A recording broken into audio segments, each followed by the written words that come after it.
All right, our next guest says he continues to believe Fannie Mae, more than any other system, marketplace, or company, was the root cause of the mortgage crisis. Scott Cooley is a consultant to the mortgage industry. He helps companies make strategic decisions on systems and software solutions that help with underwriting and packaging loans. He testified to Congress in 2002 and wrote a white paper in 2005 about how Fannie and Freddie used their status as the biggest players in the mortgage market to set pricing on loans. He joins us now from Washington. Scott, you've basically been warning about this problem for 8 years, 5 years before the crisis, before the bubble actually burst.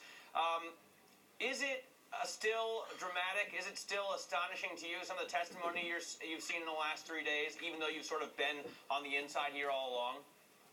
I think it's great to finally see it come out. I think so much of this has been behind the scenes, and the power that Fannie had up on the Hill was just phenomenal. So it's great to see it, and great to hear some people stand up and talk about what they've been through. You know, I'm sorry, Matt. Go ahead. Well, I was just going to point out, some of the things that the regulators here, that Falcone and Lockhart are alleging, are quite amazing. That Franklin Raines, who was running Fannie, was only interested in increasing his bonus and increasing businesses and therefore bonus of sort of his cronies in the lending institutes that were connected with him, that he used lobbyists to that end, that he was more concerned about that than the entire U.S. economy when you think about it, because he basically knew that any kind of housing bust could almost bankrupt the entire country. Yeah, I'd have to agree with all that. I was astonished when Mr. Falcon came right out and said that, Mr. Raines was there to terminate his career and made a few phone calls, and he was out on the street, and it was, within hours. And I have some personal experience with that with Mr. Raines as well. I've had meetings with him, and I had some run-ins with him because I was up there, up in the Senate chambers, and I was up there talking about the perils of Fannie and Freddie and what was going to happen and the potential, the housing crash that I knew that was going to happen. It was pretty clear. I think a lot of us knew that it was going to happen. We used to have conversations with the CEOs of the mortgage industry, and back in 03 and 04 and 05, we'd sit around tables and talk about the possibility. And I raised the alarm bells long ago, and part of the reason I was up on Capitol Hill was try to rein in Fannie and Freddie, but there was just no way. Their power up on the Hill was just amazing. There wasn't any chance of turning that ship around. Scott, who do you blame? We talked to Jim Lockhart, or Peter Cook did, the former head of OFEO. He said you can't blame Fannie and Freddie specifically, but they share some of the responsibility. I mean, would you blame Fannie and Freddie specifically here?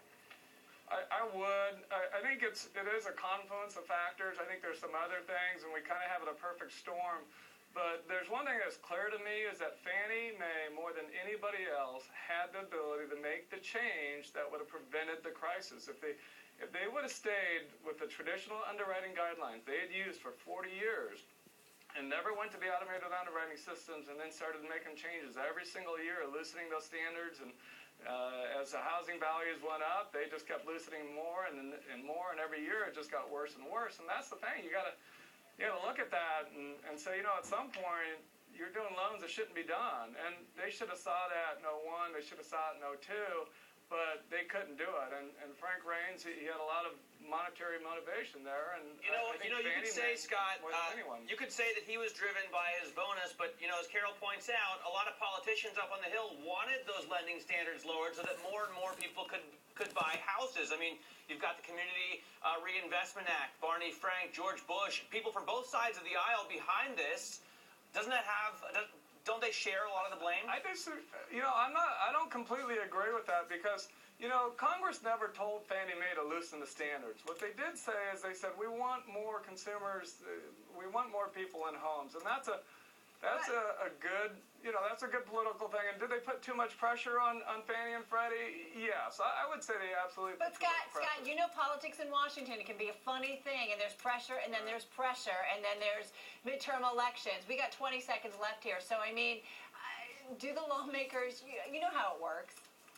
It's very difficult. I met with Charles Schumer, and trying to get anything to him was it was difficult to really get the story out and to get Congress to understand. It's a very complicated industry. Right. Very few people really understand it all the way through. Well, the story definitely coming out at this point. Hey, Scott, thank you so much. Scott Cooley, mortgage industry consultant, joining us here on Street Smart. We're going to take a quick